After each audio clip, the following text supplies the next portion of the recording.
ketegangan di kawasan Karibia meningkat tajam. Presiden Venezuela, Nicolas Maduro, baru-baru ini membuat pernyataan yang sangat mengkhawatirkan. Ia menuduh Amerika Serikat sedang merencanakan invasi. Bukan hanya itu, Maduro mengancam akan mendeklarasikan republik bersenjata jika diserang oleh pasukan AS. Pernyataan ini muncul di tengah pengerahan kekuatan militer AS yang signifikan di perairan Karibia, yang Washington klaim sebagai operasi anti-narkoba. Namun, Maduro melihatnya sebagai ancaman langsung terhadap kedaulatan negaranya. Mengapa AS meningkatkan kekuatan militer di sana? Apa alasan dibalik tuduhan Maduro? Dan seberapa serius ancaman invasi ini? Presiden Nicolas Maduro mengatakan, Venezuela menghadapi ancaman terbesar yang pernah terlihat di benua Amerika dalam 100 tahun terakhir. Ia meyakini, tujuan pengerahan militer AS ini adalah untuk menginginkan perubahan rezim melalui ancaman militer. Maduro mengklaim AS telah mengirim 8 kapal militer dengan 200 rudal dan sebuah kapal selam yang menargetkan Venezuela. Sebagai respons, ia telah mengerahkan pasukan di sepanjang perbatasan dan mengajak ribuan warganya untuk bergabung dengan milisi bersenjata untuk mempertahankan negara. Pernyataan Maduro yang akan mendeklarasikan republik bersenjata jika diserang menunjukkan keseriusan dan tekadnya untuk melawan. Ini adalah sebuah deklarasi perang yang tersembunyi. Lalu, seberapa besar kekuatan militer AS yang dikerahkan di Karibia?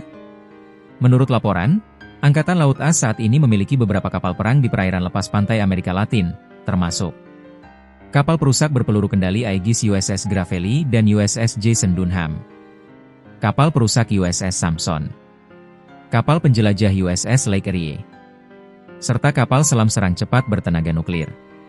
Selain itu, kantor berita Associated Press melaporkan bahwa pasukan tersebut dapat diperluas lebih lanjut dengan mengikutsertakan kapal serbu amfibi, yang terdiri dari 4.000 pelaut dan marinir AS.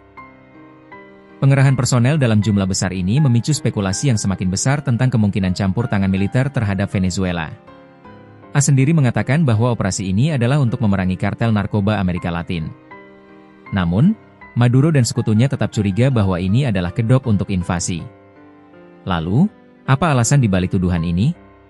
Pemerintahan Presiden AS Donald Trump menuduh Maduro memiliki hubungan dekat dengan berbagai organisasi perdagangan narkoba. Klaim ini digunakan sebagai justifikasi untuk menekan pemerintah Venezuela. Namun, yang menarik, klaim ini sejauh ini belum dapat dibuktikan. Bahkan, sebuah memo intelijen internal AS yang bocor ke media melaporkan bahwa tidak ada bukti yang menghubungkan Maduro dengan kelompok kriminal Venezuela, Tren de Aragua. Hal ini melemahkan klaim publik yang dibuat oleh Trump dan sekutunya. Tuduhan ini juga menjadi komponen penting dari upaya pemerintah AS untuk segera mendeportasi warga Venezuela yang dituduh menjadi anggota tanpa proses hukum yang semestinya. Pada bulan Agustus, AS bahkan menggandakan hadiah untuk penangkapan Maduro menjadi 50 juta dolar Amerika, atas tuduhan keterlibatannya dalam perdagangan narkoba. Jadi, bisa kita simpulkan, situasi di Karibia sangatlah tegang. Di satu sisi, ada pengerahan militer AS yang diklaim untuk operasi anti-narkoba. Di sisi lain, ada Presiden Venezuela, Nicolas Maduro, yang melihatnya sebagai ancaman invasi dan siap untuk melakukan perlawanan bersenjata. Narasi yang dibangun oleh pemerintahan Trump, yang menuduh Maduro terkait dengan kartel narkoba, tampaknya tidak didukung oleh bukti kuat. Hal ini membuat banyak pihak skeptis terhadap motif AS. Meskipun demikian, risiko konflik tetap ada.